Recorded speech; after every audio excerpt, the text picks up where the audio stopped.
The distress beacon reached Earth at 0400 hours, transmitted on emergency frequencies that had not been used in the 7 years since humanity joined the Galactic Commonwealth.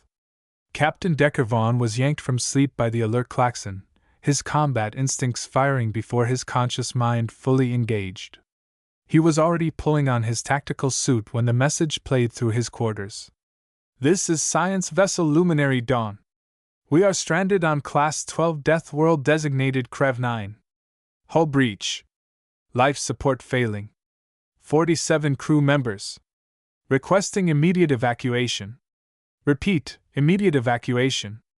We have maybe 16 hours before atmospheric toxins penetrate our emergency shelters. Please, if anyone receives this, we are dying." The voice was Synthel, a Valtorian xenobiologist Dekker had met at a Commonwealth function 2 years ago. Her species was aquatic, adapted to gentle ocean worlds with stable climates and minimal environmental threats. Crev 9 was the opposite of everything her biology was designed to handle. Dekker opened the channel to command. "This is Vaughn. I heard the beacon. I am volunteering for extraction." "Negative, Captain," replied Commander Haskellthorne. "Crev 9 is rated lethality Class 12. That is beyond Commonwealth safety protocols. We are coordinating with..." "With who?" Dekker interrupted. "The nearest Commonwealth rescue vessel is 6 days away. They have 16 hours. I can be there in 4. Vaughn, Class 12 means the environment will actively try to kill you. Toxic atmosphere. Predatory megafauna. Geological instability. Extreme gravity. Surface temperature that fluctuates 80 degrees between day and night. Even with our best equipment, survival probability is calculated at less than 30%. Then it is a good thing I am from a Class 12 death world," Dekker said flatly. "I know how to survive one. Authorization code Vaughn Delta 77. I am invoking Article 19 of the Emergency Response Protocols. Humanity has jurisdiction over Death World rescue operations." Silence stretched for 3 seconds. "Approved," Thorne said finally. "But Vaughn, you are going alone. We cannot authorize a full team for a suicide mission." "Understood. Prep the Valkyrie. I launch in 20 minutes. Dekker suited up in the modified tactical gear that humanity had contributed to Commonwealth technology. Where other species used lightweight protective suits optimized for comfort and mobility, human Deathworld gear was built for survival in environments that would kill most sentients within minutes. He checked his equipment methodically. Rebreather capable of filtering atmospheric toxins. Thermoregulation system for temperature extremes. Reinforced exoskeleton to compensate for heavy gravity. Weapons designed to stop predators evolved on worlds where everything competed for survival. Medical kit stocked with treatments for venom, infection, and trauma that would horrify most Commonwealth medical personnel. "You are actually doing this." Dekker turned to find Dr. Leora Nash standing in the doorway. She was one of the few other humans on the station, a cultural liaison who spent most of her time explaining to aliens why human behavior seemed so reckless. 47 people are going to die if someone does not help them," Dekker said simply. 47 aliens, Leora corrected. "You could die saving them. That is not your responsibility."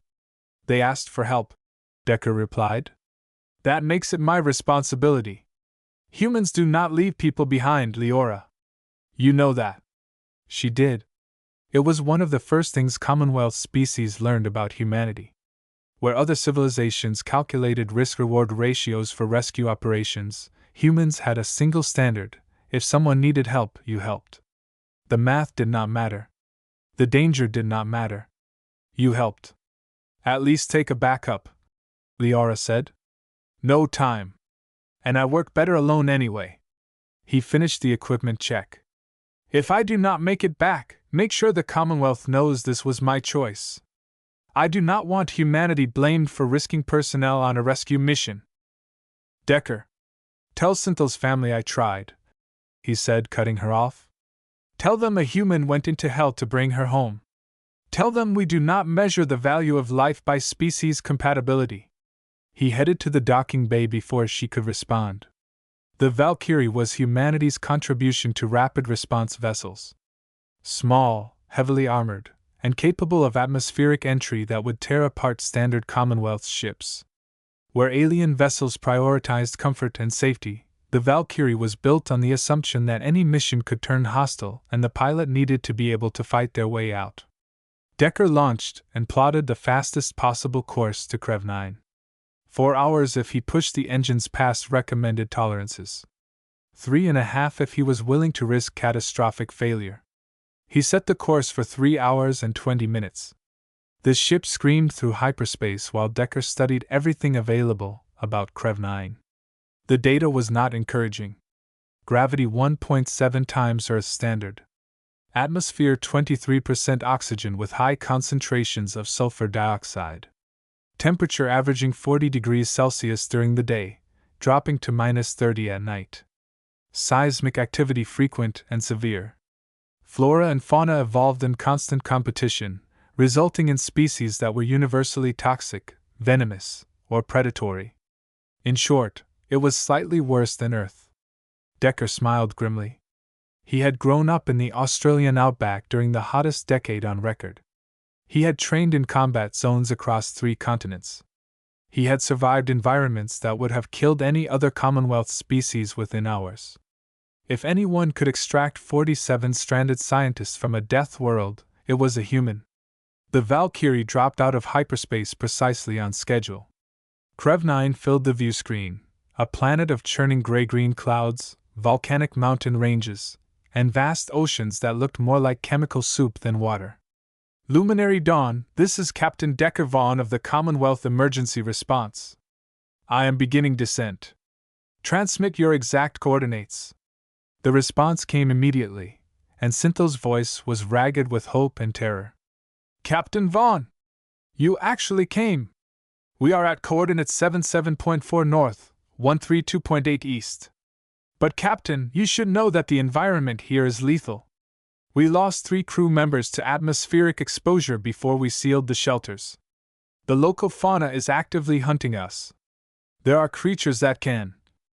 I read the briefing. Dekker interrupted. Stay in your shelters. I will come to you. How long until life support fails? 14 hours. Maybe less. The whole breach is getting worse. Then we have time. Sit tight. Dekker guided the Valkyrie into atmosphere, and immediately the ship began to scream as toxic winds tore at the hull. The temperature spiked from the friction of entry, and then plummeted as he descended through the cloud layer. Lightning arced across the sky, not the gentle electrical discharge of Earth storms, but massive plasma bursts that could vaporize a ship.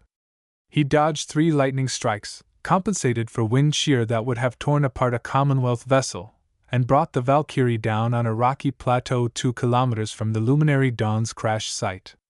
The moment he stepped outside, Crev 9 tried to kill him. The atmosphere burned his exposed skin even through the environmental suit's protective field. Gravity dragged at his body with crushing force. The temperature was 53 degrees and climbing as the planet's twin suns rose higher. And the smell that filtered through his rebreather was like sulfur mixed with rotting vegetation and something acrid that made his eyes water. Perfect, Dekker muttered. Just like home. He activated his tactical display and marked the path to the Luminary Dawn. 2 kilometers across terrain that included acidic mud pools, unstable rock formations, and dense jungle that the sensors indicated was full of life signs. Dekker checked his weapons. Plasma rifle for long-range threats, close combat blade forged from materials designed to withstand Deathworld conditions, and a variety of tools that doubled as improvised weapons. Then he started walking. He made it 300 meters before the first attack. The creature erupted from the mud with no warning, 6 meters of muscle, chitin, and serrated appendages. It moved with the speed of an apex predator that had never encountered something that fought back. Dekker dropped and rolled, letting the creature's momentum carry it past him. He came up firing, plasma bolts stitching across its armored hide. The shots burned through chitin but did not stop the attack. The creature whirled with impossible agility and lunged again. This time Dekker did not dodge. He braced his exoskeleton, set his stance, and met the charge head-on. The impact would have killed most sentients. Dekker's suit absorbed the shock, his enhanced strength held the line, and his blade found the gap in the creature's armor at what passed for its throat. The predator collapsed, ichor pooling in the toxic mud. Dekker kept moving. Over the next kilometer, Crev-9 threw everything it had at him. Flying creatures with acidic saliva that melted through standard Commonwealth armor but only scored his modified suit. Plants that shot barbed spines coated in neurotoxin. Dekker ripped them out and kept walking, his biology already fighting off the effects. Temperature fluctuations that would have sent most species into shock. Dekker's suit compensated, and his body adapted. He reached the luminary dawn in 90 minutes. The science vessel was a wreck. The hull was split open, exposing delicate equipment to the hostile environment. Emergency shelters, flimsy structures designed for temporary use on safe worlds, huddled around the wreckage like parasites clinging to a corpse. Dekker opened a channel. Luminary Dawn, I am at your position. Prepare for evacuation. Synthel appeared on his display, her aquatic features distorted by fear and exhaustion. Captain Vaughn, we cannot leave the shelters. The atmosphere will kill us in seconds. We do not have environmental suits rated for these conditions. I know, Dekker said. That is why you are going to seal yourselves in emergency pods. I will carry you to my ship 2 at a time. Carry us? Captain, the distance is 2 kilometers through lethal terrain. You cannot possibly. Watch me. Dekker began pulling emergency pods from the Luminary Dawn's storage. Each pod was designed to keep a single occupant alive for up to 48 hours in hostile conditions. They were heavy, 60 kilograms each, plus the weight of the occupant. Dekker loaded 2 pods onto a cargo frame and activated the exoskeleton's heavy lift mode. 180 kilograms of dead weight, plus his own equipment. In Earth gravity, it would have been challenging. In Crev-9's gravity of 1.7, it should have been impossible. Dekker started walking. The journey back to the Valkyrie took 2 hours.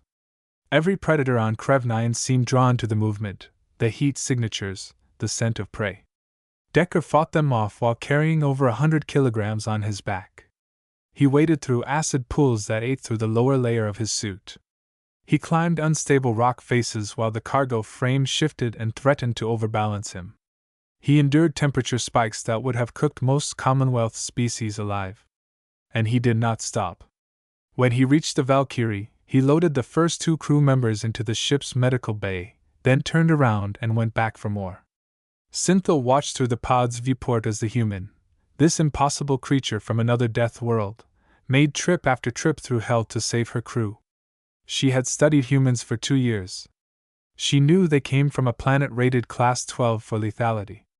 But knowing and seeing were different things. This was not a rescue operation. This was a demonstration of what evolution on a death world created. On his 4th trip, Dekker encountered the pack. They were pack hunters, a dozen creatures built like wolves crossed with bears, each one massing over 200 kilograms and equipped with claws designed to tear through armored hides. They had been tracking him for hours, and now they decided he was worth the risk. Dekker set down the cargo frame and drew his weapons. Stay in the pods, he transmitted calmly. This might get rough. The pack attacked from 3 sides simultaneously, textbook predator tactics. But Dekker had fought pack hunters before. He had trained with special forces units that used similar strategies. He understood the logic of coordinated assault. He also understood how to break it. The plasma rifle took down the Alpha in the first 2 seconds. The pack's coordination shattered. Dekker used the momentary confusion to shift position, putting his back to a rock formation. When the pack reformed and charged again, he was ready. Close combat on a death world was not about finesse. It was about endurance, strength, and the willingness to take damage while dealing more in return. Dekker's blade opened throats. His exoskeleton-enhanced strikes broke bones. When one creature latched onto his arm with jaws designed to crush, Dekker rammed his blade through the roof of its mouth and into its brain, then used the dying creature's body as a shield against the next attack. The fight lasted 4 minutes. When it was over, Dekker was bleeding from a dozen wounds, his suit's integrity was compromised, and 2 of the pack hunters were still alive but limping away. He picked up the cargo frame and kept walking. Captain Vaughn. Synthel's voice was barely a whisper. You are injured. You should treat your wounds. After I get everyone to the ship, Dekker replied. We are on a timeline. It took 12 hours to evacuate all 47 crew members. 12 hours of carrying impossible weight through impossible terrain while fighting off predators, surviving atmospheric effects, and enduring injuries that would have crippled most sentients. When Dekker loaded the final 2 pods into the Valkyrie, he collapsed. Synthel emerged from her pod the moment it was safe and found the human unconscious on the deck, his suit torn and scorched, blood seeping from multiple wounds. She called for medical assistance while monitoring his vital signs. They were elevated but stable. His body was already beginning to heal. Even unconscious and badly injured, his Deathworld physiology was fighting to survive. You insane, magnificent creature, Synthel whispered. You actually did it. Dekker woke 6 hours later in the medical bay. Every muscle ached. His wounds were treated but not fully healed. The ship's medical AI informed him that he had suffered 2 fractured ribs, multiple lacerations, mild acid burns, exposure to neurotoxins, and systemic exhaustion. He sat up anyway. Synthel was waiting in the doorway. Her aquatic features made expressions difficult for humans to read, but her posture radiated something between awe and disbelief. You should be dead, she said simply. By every calculation, by every medical standard, you should have died on that planet. The injuries alone would have killed any member of my species. The toxins would have incapacitated us. The gravity would have crushed us. The temperature would have cooked us. And yet you walked through it all while carrying our weight on your back. I am from a death world, Dekker said, as if that explained everything. It did. I have studied Earth for 2 years, Synthel continued. I thought I understood what that meant. I read the reports about your planet's hostile environment. The megafauna. The diseases. The extreme weather. But reading reports and watching you survive Krev-9 are entirely different things. She moved closer, her bioluminescent skin pulsing with colors that indicated deep emotion. You came alone. One human against an entire planet that was actively trying to kill you. And you won. You walked through hell and brought all of us back alive. Do you understand how that looks to us? To species that evolved on worlds where the environment is stable and predictable? We are watching a creature that should not be possible accomplish things that should not be possible. Synthel, let me finish, she interrupted gently. For 7 years, humans have been part of the Commonwealth. You have been polite. Careful. You follow our protocols and respect our customs. You have worked very hard to make us forget that you come from a world that would kill us within hours. But today you reminded us. Today you showed us what Earth produces. And Captain Vaughn, it is terrifying. Dekker was quiet for a moment. You are afraid of me now, he said. No, Synthel replied. I am afraid of what you represent. Humans are kind. Compassionate. You risked your life to save mine. But you are also walking weapons.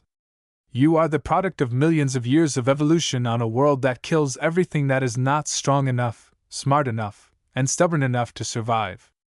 You are adapted to endure conditions that would exterminate my entire species. And that terrifies me because it means humanity will outlast us all. She sat down across from him. But it also gives me hope, she continued, her tone softening. Because if someone like you exists, someone who can survive hell and still chooses kindness, then perhaps the galaxy is safer than I thought. Perhaps having humans in the Commonwealth is exactly what we need. Because when the real dangers emerge, when we face threats that our peaceful evolution has not prepared us for, we will have you. We will have creatures from death worlds who know how to fight, how to survive, how to win against impossible odds. Dekker met her eyes. We did not choose to evolve on a death world, he said quietly. Earth was not trying to make us strong. It was trying to kill us, and we refused to die. Every adaptation, every trait that makes humans different from you, it all comes from our ancestors fighting to survive one more day. We are not weapons. We are survivors. And if that makes us useful to the Commonwealth, then I am glad. But never forget that we did not ask for this. We just made the best of what we were given. I know, Synthel said. And that is why we need you. Not because you are weapons, but because you understand survival in a way we never will. When I transmitted that distress call, I expected to die. I expected that the Commonwealth would calculate the risk, determine it was too high, and let us perish rather than risk rescue personnel. But you came anyway. You ignored the calculations. You ignored the probability of death. You simply decided that we needed help and that was enough. She reached out with a tentacle-like appendage and gently touched his arm. Thank you, Captain Vaughn. Thank you for showing me that humanity's greatest weapon is not your ability to survive Deathworlds. It is your refusal to let others die alone. Dekker nodded slowly. The compliment sat heavy on his shoulders. You should rest, he said. We will reach the Commonwealth Station in 30 hours. Your crew will need you. Synthel withdrew her appendage and stood. Rest yourself, Captain. You have earned it. After she left, Dekker lay back and closed his eyes. His body ached, but the pain was familiar. Comforting, almost. It was the pain of survival. The price of refusing to quit. He thought about Earth. About the deserts that could cook you during the day and freeze you at night. About the jungles filled with insects that carried dozens of lethal diseases. About the oceans with predators that had survived unchanged for millions of years because evolution could not improve on perfection. About the weather patterns that could spawn storms capable of leveling cities. Earth was not a kind planet. It had never been kind. But it had produced a species that learned to be kind despite that. Maybe that was the real lesson. Maybe the gift Earth gave humanity was not strength, or endurance, or adaptability. Maybe it was the understanding that survival was precious precisely because it was so difficult. That life was valuable precisely because it was so fragile. That kindness mattered precisely because the universe was so cruel. Dekker drifted to sleep with that thought.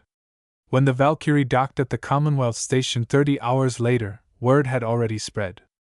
47 crew members from the Luminary Dawn had been extracted from a Class 12 Deathworld by a single human operating alone. The story sounded impossible. It sounded like propaganda. But the evidence was undeniable. The rescued crew told their stories. The telemetry data from Dekker's suit recorded everything. The wounds on his body matched the threats from Krev-9's ecosystem. One human had walked into hell and brought everyone back. The Commonwealth Council called for a full briefing. They wanted to understand how this was possible. They wanted to know if this was reproducible. They wanted to determine if humanity represented a strategic asset or a potential threat. Commander Thorne met Dekker in the corridor before the briefing. The older officer looked tired, but his eyes held something like pride. They are calling it the Krev-9 miracle, Thorne said. The analysts still cannot explain how you survived. The probability calculations say you should have died within the first hour. Probability does not account for stubbornness, Dekker replied. Thorne laughed. No, it does not. But Vaughn, you need to understand what this means. You proved that humans can operate in environments that would kill any other Commonwealth species. You demonstrated capabilities that are going to change how the galaxy views us. We are not just another peaceful civilization anymore. We are the species that survives where nothing else can. Is that a problem? I do not know, Thorne admitted. Some species will see it as reassuring. Others will see it as threatening. But either way, humanity's role in the Commonwealth just changed. We are going to be asked to do more missions like this. More rescues in hostile environments. More operations in conditions that no one else can tolerate. You just made us the Commonwealth's Deathworld specialists. Good, Dekker said simply. If it saves lives, it is good. The briefing lasted 3 hours. Dekker recounted the mission in clinical detail, answering questions about tactics, equipment, and decision-making. The council representatives listened with expressions ranging from fascination to horror. When he finished, Cynthia stood to address the council. "I speak on behalf of all 47 crew members of the Luminary Dawn," she said. "We owe our lives to Captain Vaughn and to humanity's willingness to risk everything to help others. But we also learned something important during this crisis. We learned why Earth is classified as a death world, and why that classification is both terrifying and necessary." She pulled up footage from the rescue, images of Dekker fighting through Krev-9's hostile environment, carrying impossible weight, surviving injuries that should have been fatal. "This is what evolution on a death world produces," Cynthia continued. "Not just physical adaptation, but psychological resilience." Captain Vaughn did not hesitate when he received our distress call. He did not calculate risk-reward ratios. He did not consider personal safety. He simply acted because we needed help. That mindset, that absolute refusal to abandon others even in the face of certain danger, is uniquely human. It is the product of millions of years surviving on a world where cooperation meant survival and isolation meant death. She turned to face the council directly. "I propose that the Commonwealth formally recognize humanity's unique capabilities and create specialized protocols for death world rescue operations. We should not ask humans to risk themselves because they can survive what we cannot. We should ask them because they understand something we have forgotten in our comfortable evolution. They understand that survival is a collective effort. That no one survives alone. That the only way to overcome hostile environments is to refuse to leave anyone behind." The council voted unanimously to approve the proposal. 6 months later, Dekker stood on the observation deck of the new Commonwealth Emergency Response Station and watched Earth rotate slowly below him. The planet looked deceptively beautiful from orbit: blue oceans, white clouds, green continents. Nothing about the view suggested the dangers that lurked on the surface. But Dekker knew better. He had been born in that beautiful hell. He had been shaped by its challenges. And now he was using the lessons Earth taught him to help species that would never have to learn those lessons themselves. Behind him, the station bustled with activity. Human rescue specialists training for hostile environment operations. Mixed species teams learning how to coordinate during death world missions. Engineers developing equipment that combined Commonwealth technology with human survival expertise.